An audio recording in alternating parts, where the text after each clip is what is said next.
வெற்றிலை வராகித் தாயின் வெற்றி வாக்கு இது என் தங்கமே. வெற்றிலை வராகித் தாயின் வெற்றி வாக்கு இது என் தங்கமே. ஒரு முறை நன்றாக என்னைப் பார். உன் கண்களை மூடி உன் வேண்டுதலை மனதார சொல். பொறுமையோடு இரு. உன் கவலைகள் அனைத்தும் காணல் நீராகிவிடும். நான் எங்கும் இருக்கிறேன். நீரிலும் நிலத்திலும் காய்ந்து போன கொம்பிலும் மனிதர்களிடையேயும் வனத்திலும் இந்த தேசத்திலும் வெளி தேசங்களிலும் எங்கும் இருக்கின்றேன். நான் எந்த தேசத்தின் எல்லைகளுக்கும் முற்பட்டவள் அல்ல. ஒளியுடைய ஆகாயத்திலும் நான் வியாபித்து இருக்கிறேன். என்னை வேறு ஒன்றிலும் நாட்டமில்லாமலும் பிரதிபலன் ஏதும் எதிர்பாராமலும் இரவு பகலாக தொழுபவன் இரண்டென்னும் மாயையை வென்று என்னோடு ஐக்கியமாகிவிடுகிறான். வெள்ளத்தை விட்டு இனிப்பு வெளியே சென்று விடலாம். கடல் அலைகளை பிரிந்து விடலாம். கண் கருமணியை பிரியலாம். ஆனால் என் கபடமற்ற விசுவாசமுள்ள பக்தன் என்னிடமிருந்து வேறுபடமாட்டான். என் தங்கமே, இன்பமயமான வாழ்க்கை இந்த நிமிடத்திலிருந்து ஆரம்பமாகிவிட்டது. உன் துன்பங்கள் முடிந்துவிட்டது. இனி உனக்கு எல்லாம் சுகமே. உன் இல்லத்தில் இருள் நீங்கி வெளிச்சம் வந்து விட்டது குழந்தையே. நீ படும் துயரமும் அனுபவிக்கின்ற மன இறுக்கமும் அழுகின்ற அழுகையும் என்னை பாடாய்படுத்துகிறது. இனி உன்னை நான் அதிகமாக நேசிக்கப் போகிறேன்.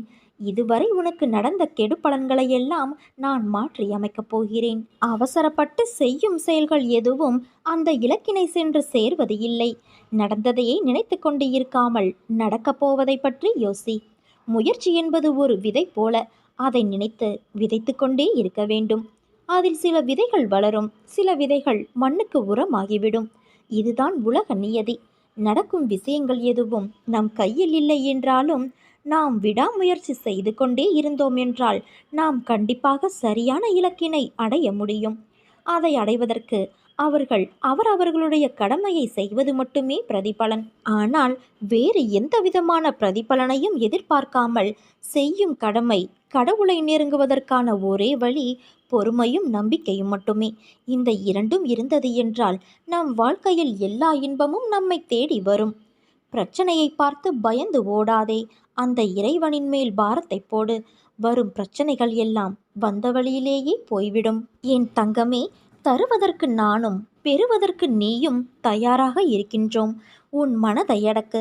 அதை ஒருநிலைப்படுத்தி முழுவதுமாக என் மீது திருப்பு. என்னுடைய லீலைகளை, நான் உனக்கு அளிக்கும் ஆத்மானந்த வைபவத்தை அநேக சமயங்களில் நீயே உன் கண்களால் பிரத்யட்சமாக பார்த்திருக்கிறாய். அப்படி இருக்கும்போது நீ எதற்காக கவலைப்படுகிறாய்? ஏற்ற காலத்தில் அனைத்தையும் நான் சரி செய்து விடுவேன். நீ எப்போதும் என்னை நினைத்து கொண்டு இருந்தால் கர்மங்களை அனுபவிக்கும் சக்தியை நான் உனக்கு கொடுப்பேன். அது துன்பம் என்ற எண்ணம் உன்னில் ஏற்படாதவாறு நான் இருக்க செய்வேன். நீ நம்பிக்கையோடு இரு. நல்லதே நடக்கும். அம்மா, என் நிலைமை கொஞ்சமும் மாறவில்லையே. நானும் உங்களை விடாமல் வணங்கிக் கொண்டே இருக்கிறேன். எனக்கு ஒரு பதிலை நீங்கள் இன்று சொல்ல வேண்டும் என கேட்டிருந்தாயல்லவா? ஒரு விதையை விதைத்துவிட்டால் அதன் செயல்கள் ஆரம்பமாகிவிடும். அதற்குரிய காலத்தில் அதன் பூக்கள் பூக்கும், காய்க்கும். ஆனால் தினமும் அது முளைத்து விட்டதா, வளர்கிறதா என்று பார்ப்பதைப் போல உன் பிரார்த்தனைகள் என்னிடம் வந்துவிட்டால் அதற்கான தீர்வுகள் நடக்க ஆரம்பித்துவிடும். அது உன்னை சுற்றி நடந்து கொண்டுதான் இருக்கும். அது உன் வினை தீரும் காலம். அது உனக்கு நிச்சயம் கிடைக்கும் என் குழந்தையே. உன் பிரார்த்தனைகள் நீரூற்றி வளர்ப்பது போல உன் வளர்ச்சிக்கு துணையாக இருக்கும். புரிகிறதா? மாற்றம் உன் வாழ்வில் நிச்சயம் நடக்கும். உனக்கு சஞ்சல புத்தி எப்போது ஏற்படுகிறது தெரியுமா? எல்லாம் இருக்கும் போதும் ஏற்படும், எதுவும் இல்லாத போதும் ஏற்படும். பொறுப்பில்லாமல் வாழ்க்கையை ஆரம்பித்து நடத்தும் போதும், பொறுப்போடு நடந்தும் தோல்வியின் பாதையில் போகும்போதும் ஏற்படும். மனசாட்சியோடு நடந்து கொள்ளும் போதும் ஏற்படும். ஏதோ ஒரு எதிர்பார்ப்பு மனதில் இருக்கும் போதும் ஏற்படும். அப்படியானால் எல்லா நிலைகளிலுமே சஞ்சல புத்தி ஏற்படுமா என்றால் நிச்சயமாக ஏற்படும். வாழ்க்கையில் நிறைய சாதிக்க வேண்டும் என்ற எண்ணம் இல்லாவிட்டாலும் தன்னிறைவோடு வாழ வேண்டும் என்ற எண்ணத்திலாவது ஒருவர் வாழ வேண்டும். இதற்காக தொழில் செய்கிறோம், வேலைக்கு செல்கிறோம். நமக்கென கடமைகள் இருக்கின்றது. அது தனது திருமணமாக இருக்கலாம், வீடு கட்டுவதாக இருக்கலாம், பிள்ளையின் படிப்பாக இருக்கலாம், தொழிலை பெருக்கும் ஒரு முயற்சியாக இருக்கலாம், அல்லது வாழ்வில் முன்னேற ஏதோ ஒரு வழியாகவும் இருக்கலாம். அவற்றை சரியாக செய்ய வேண்டும் என்று முனையும் போது பிரச்சனையை சந்திக்கிறோம். எந்த பிரச்சனையாக இருந்தாலும் அது கொதிக்கின்ற எண்ணெயை போன்றது. இளம் சூடாக இருக்கும் வரை இதமாக இருக்கும். கொதிக்க கொதிக்கத்தான் உடல் வெந்து போகும். ஆமை இருக்கிறதே, அதை கொல்வதற்காக ஒரு பாத்திரத்தில் நீரை ஊற்றி கொதிக்க வைப்பார்கள். நீர் இளம் சூடாக இருக்கும் வரை இதமாக இந்த தண்ணீர் போல எங்கும் தண்ணீர் இருக்காது என நினைத்து ஆமை கால்களை அகல விரித்து நீந்தத் தொடங்கும். சில நிமிடங்களில் நீர் கொதிக்க ஆரம்பித்ததும் அதிலேயே இறந்து போகும். இப்படித்தான் பிரச்சனைகளும். துவக்கத்தில் பிரச்சனை தெரியாமலேயே காலை விடுவோம். பிறகு சமாளித்து விடலாம் என அடி எடுத்து வைப்போம். இறுதியில் அதிலேயே மாட்டிக்கொள்வோம். அதுவரை நிம்மதியாக போகும் நமது நிலைமை மோசமாகி உதவிக்கு வேண்டியவர்களை கூப்பிடுவோம். ஒரு கட்டத்தில் அவர்களும் ஒளிந்து கொள்வார்கள். பிறகு கடவுளை கூப்பிடுவோம். நமது கர்மா தீரும் வரை அவரிடம் உதவி பெற முடியாது. ஏனென்றால் கடவுள் தருவதை கர்மா தடுத்துவிடும். அதன் பிறகு தற்கொலையா, ஊரை விட்டு ஓடுவதா என சிந்திக்க வைக்கும். இதுதான் பிரச்சனையின் இயல்பு. எப்படியும் திருப்பி தந்து விடலாம் என்ற எண்ணத்தில்தான் அனைவருமே கடன் படுகிறோம். நேரம் சரியில்லாத காலத்தில்தான் கடன் தொல்லை என்ற ஒன்று நமக்குள் ஊடுருவி விடுகிறது என்பதை உணர்ந்து கொள்ள வேண்டும். இதனால் மேற்கொண்டு புதிய முயற்சி எதிலும் ஈடுபடாமலும் கடன் பெற முயற்சிக்காமல் இருப்பதை வைத்து காலத்தை ஓட்டும் முயற்சியிலும் இருந்தால் நாம் நிச்சயம் தப்பித்து கொள்ளலாம். ஆனால் அது நம்மால் முடியாத ஒன்றாகி நமது நேரம் நம்மை வேறு திசையில் தள்ளிவிடும். அதனால் வட்டிக்கு மேல் வட்டிக்கு வாங்கி வட்டியை கட்ட தனிக்கடன் வாங்குகிற கதையாக மாறும்போது மனம் சஞ்சலப்பட ஆரம்பிக்கும். கடன் மட்டும் அல்ல, நமது குழந்தைகள் நலமாக இருப்பார்களோ மாட்டார்களோ என நினைக்கும் போதே மனம் சஞ்சலப்படுகிறது. அவர்கள் நம்மை மதிக்காத போதும் கூட மனம் சஞ்சலப்படுகிறது. நமது செயல்கள் நமக்கு எதிராக திரும்பிவிடும் போதும், நல்லதை செய்து தீமையாக முடியும் போதும், நாம் ஏமாற்றப்பட்டு விட்டோம் என்பதை உணர்ந்த பிறகும் மனம் சஞ்சலப்படுகிறது. இப்படி நம்மை மீறிய செயல்கள் நம் வாழ்வில் குறுக்கிடும் போதும் மனம் இயல்பாக சஞ்சலப்படுகிறது. இந்நிலையில் இருப்பு கொள்ளாமல் தவித்து புலம்பிக் கொண்டு இருக்கிறோம். இத்தகைய நிலையை மனதிற்குள் வைத்துக்கொண்டு அலைபவனைத்தான் சஞ்சல புத்தியுள்ளவன் என்கின்றோம். ஆனால் என் குழந்தையான உங்கள் மனதில் உன் தாயான நான் ஒருபோதும் சஞ்சல புத்தியை ஏற்பட விடமாட்டேன். ஏனென்றால் அது குழந்தையின் நலனுக்கு நல்லதல்ல. உனக்கான காலத்தை நான் உருவாக்கிவிட்டேன். இன்னும் சில நாட்களில் நீ அதில் பயணம் செய்ய போகிறாய். உன்னை கண்கலங்க விடமாட்டேன் குழந்தையே. உன்னை உயர்ந்த நிலைக்கு நான் மாற்றுவேன். நீ கண்கலங்கினால் என் மனம் வலிக்கிறது. நீ ஓடும் வரை துயரம் உன்னை துரத்தி கொண்டேதான் இருக்கும். ஒரு முறை நீ ஓடிய இடத்தில் நின்று பார், அது உன்னை என்ன செய்கிறது என்று. அது உன்னை சீண்டி உன் பக்கம் நெருங்கும்போது நீ ஒரு அடி பின்னால் எடுத்து வை. நான் சொல்வதை கொஞ்சம் கூர்மையாய் கேள். பின்னே அடி எடுத்து வைக்கும் உன் மனதில் நம்பிக்கை, பொறுமை, போராடும் தைரியமும் வேண்டும் என்று முனைப்போடு முன்னே செல். உன் இடத்தை பலமாக்க ஒரு அடி பின்னே வைத்து உன் புத்தியும் மனதையும் நேர்முகப்படுத்தி அதன் முன்னே விழித்து காட்டு. பிறகு உன்னை வருத்தி துரத்த நினைக்கும் எதுவானாலும் நிச்சயம் தூள் தூளாய் நொறுங்கி போகும்.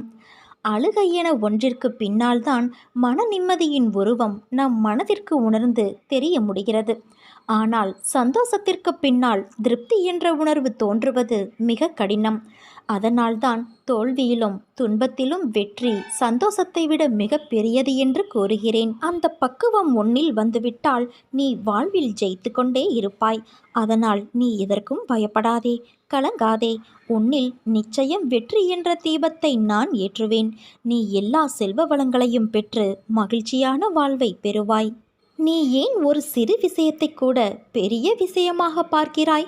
அனுசரித்து போக வேண்டும் என்று சொல்கிறேன். பொறுமையை கையாண்டு வாழ்பவர்கள் வாழ்க்கையை ஜெயிப்பதற்கு பிறந்தவர்கள்.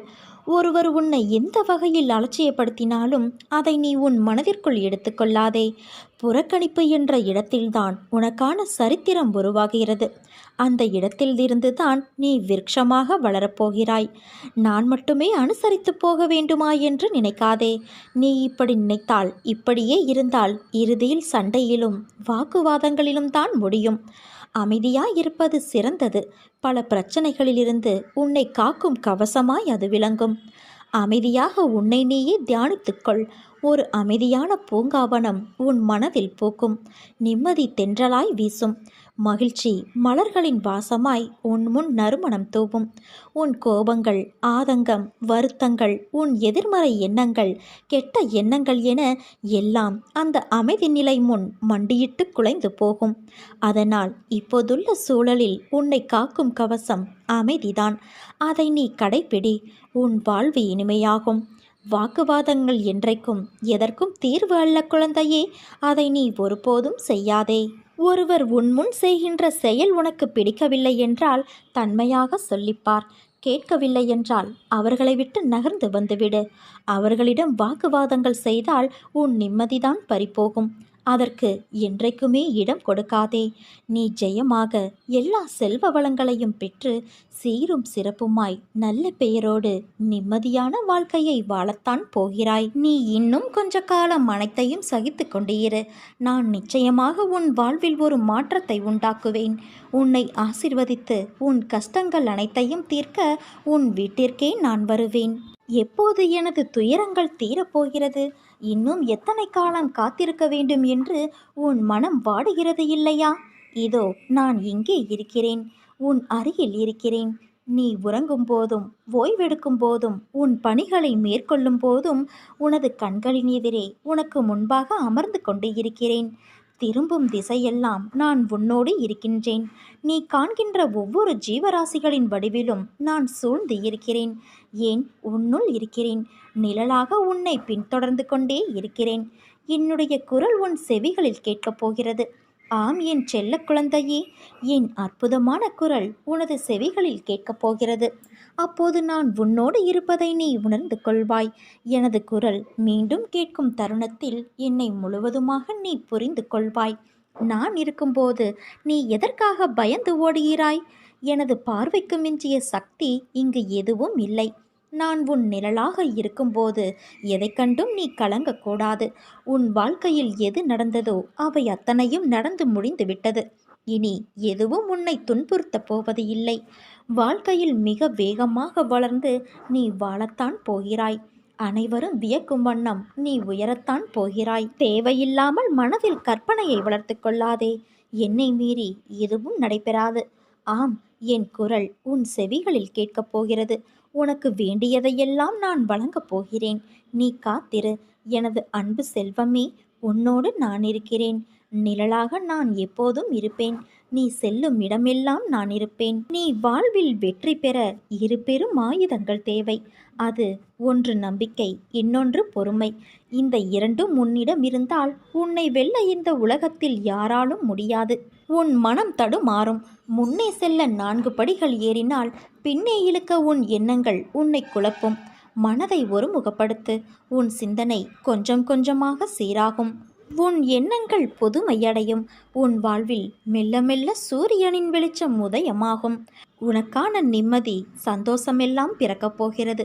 உலகத்தில் என்ன மாறினாலும் நகர்ந்தாலும் நான் உன்னை விட்டு ஒருபோதும் அகலமாட்டேன். உன்னில் எப்போதும் நான் இருப்பேன் குழந்தையே. உன் அன்பின் ஆழத்தையும் பக்தியின் தூய்மையையும் விசுவாசத்தையும் எவ்வளவு உன்னதமானது என்பதை நான் அறிவேன். என் பரிபூரண அருளும் ஆசிர்வாதமும் அன்பும் பெற்ற என் செல்ல குழந்தை நீ ஜெயமாக நல்ல ஆரோக்கியத்தோடு மகிழ்ச்சியான வாழ்க்கையை பெறுவாய். உன் அம்மாவாக அப்பாவாக நான் என்றும் உன்னை என் இதயத்தின் கருவறையில் சுமந்து அரவணைப்பேன் குழந்தையே.